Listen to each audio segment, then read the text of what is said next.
Bismillahirrahmanirrahim. Assalamualaikum warahmatullahi wabarakatuh. Innal hamdalillah nahmaduhu wa nasta'inuhu wa nastaghfiruhu wa na'udzu billahi min shururi anfusina wa min sayyiati a'malina. May yahdihillahu fala mudhillalah wa may yudhlilhu fala hadiyalah. Perkenalkan, nama saya Adi Saputra, NPM 2101020061, Prodi PAI A3 Ekstensi, Fakultas Tarbiyah, dosen pengampu Buya Suhardi, SPDI MA. Di sini saya ingin memenuhi tugas mata kuliah Desain Pembelajaran Akidah Akhlak kelas 11. KD yang sering kita sebut dengan kompetensi dasar dari beriman kepada kitab-kitab Allah Subhanahu wa Ta'ala. 1. Meyakini adanya kebenaran kitab-kitab Allah Subhanahu wa Ta'ala. 2. Menampilkan perilaku yang mencerminkan beriman kepada kitab-kitab Allah Subhanahu wa Ta'ala. 3. Memahami hakikat beriman kepada kitab-kitab Allah Subhanahu wa Ta'ala. 4. Menyajikan data dari berbagai sumber tentang kebenaran kitab-kitab Allah Subhanahu wa Ta'ala. Selanjutnya, indikator dari beriman kepada kitab-kitab Allah Subhanahu wa Ta'ala. 1. Menghayati kebenaran dari kebenaran kitab-kitab Allah Subhanahu wa Ta'ala. 2. Menunjukkan perilaku mengimani kebenaran dan kebenaran kitab-kitab Allah Subhanahu wa Ta'ala. 3. Menjelaskan pengertian beriman kepada kitab-kitab Allah serta suhub-suhub Allah Subhanahu wa Ta'ala. 4. Mengidentifikasi dalil tentang keberadaan dan kebenaran kitab-kitab Allah Subhanahu wa Ta'ala. 5. Mengidentifikasi perbedaan kitab-kitab suhub-suhub Allah Subhanahu wa Ta'ala. 6. Menunjukkan perilaku orang yang mengimani keberadaan dan kebenaran kitab Allah serta suhub-suhub Allah Subhanahu wa Ta'ala dalam kehidupan sehari-hari. 7. Menjelaskan hikmah mengimani keberadaan dan kebenaran kitab-kitab serta suhub-suhub Allah Subhanahu wa Ta'ala. 8. Menyajikan data dari berbagai sumber tentang kebenaran kitab-kitab Allah, suhub-suhub Allah Subhanahu wa Ta'ala.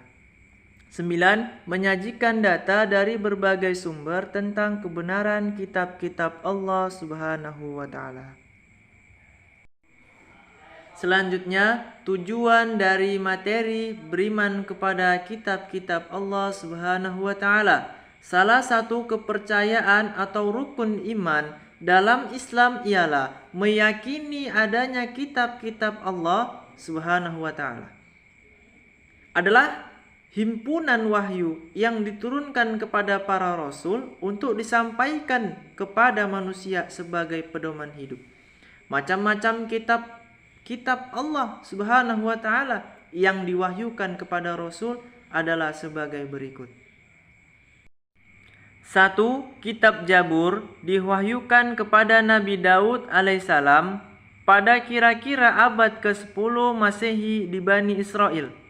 2. Kitab Taurat diwahyukan kepada Nabi Musa alaihissalam pada kira-kira abad ke-12 Masehi di daerah Israel dan Mesir. 3. Kitab Injil. Kitab ini diwahyukan kepada Nabi Isa alaihissalam pada permulaan abad pertama Masehi. 4. Yaitu kitab kita, kitab Al-Quran, diwahyukan kepada Nabi Muhammad SAW pada abad ke-6 Masehi di Mekah dan di Madinah. Baik, selanjutnya materi tentang beriman kepada kitab-kitab Allah Subhanahu wa Ta'ala. Kitab-kitab Allah yang wajib kita imani ada 4, yaitu 1. Kitab Jabur adalah kitab suci yang diturunkan kepada Nabi Daud alaihissalam untuk dijadikan petunjuk dan bimbingan baginya dan umatnya. Kitab Zabur diturunkan Allah sebagai petunjuk jalan yang lurus bagi umat Nabi Daud alaihissalam.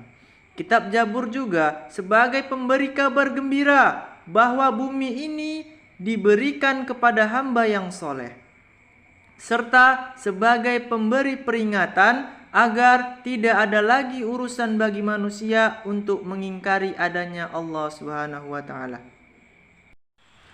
Turunnya kitab Zabur dijelaskan dalam surah Al-Quran, surah Al-Isra ayat 55 sebagai berikut. A'udzu billahi minasy syaithanir rajim. Bismillahirrahmanirrahim. وَرَبُّكَ أَعْلَمُ بِمَنْ فِي السَّمَاوَاتِ وَالْأَرْضِ وَلَقَدْ فَضَّلْنَا بَعْضَ النَّبِيِّينَ عَلَى بَعْضٍ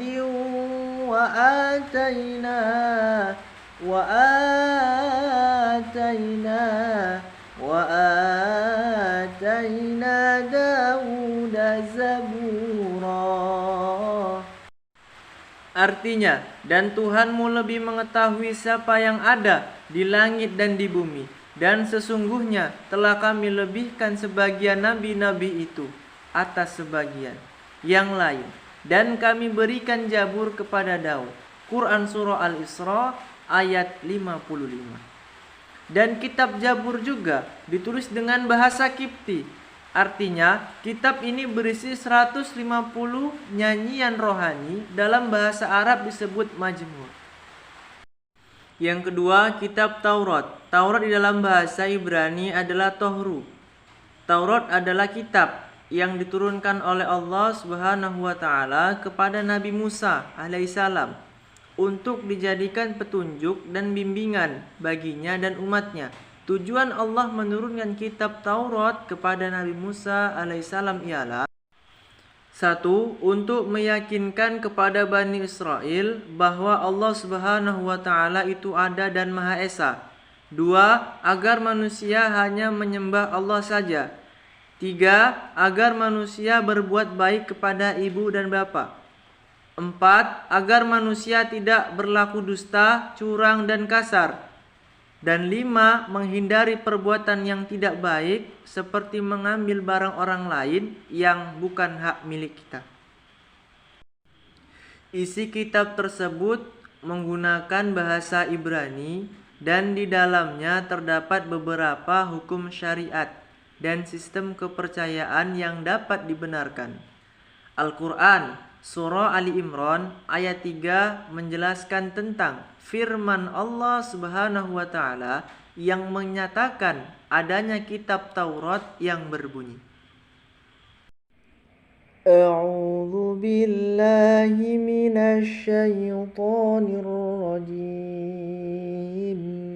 Bismillahirrahmanirrahim. نزل عليك الكتاب بالحق مصدقا لما بين يديه وأنزل التوراة والإنجيل. Artinya, Dia menurunkan Alkitab, Al-Quran kepadamu dengan sebenarnya, membenarkan kitab yang telah diturunkan sebelumnya, dan menurunkan Taurat dan Injil. Quran Surah Ali Imran ayat 3.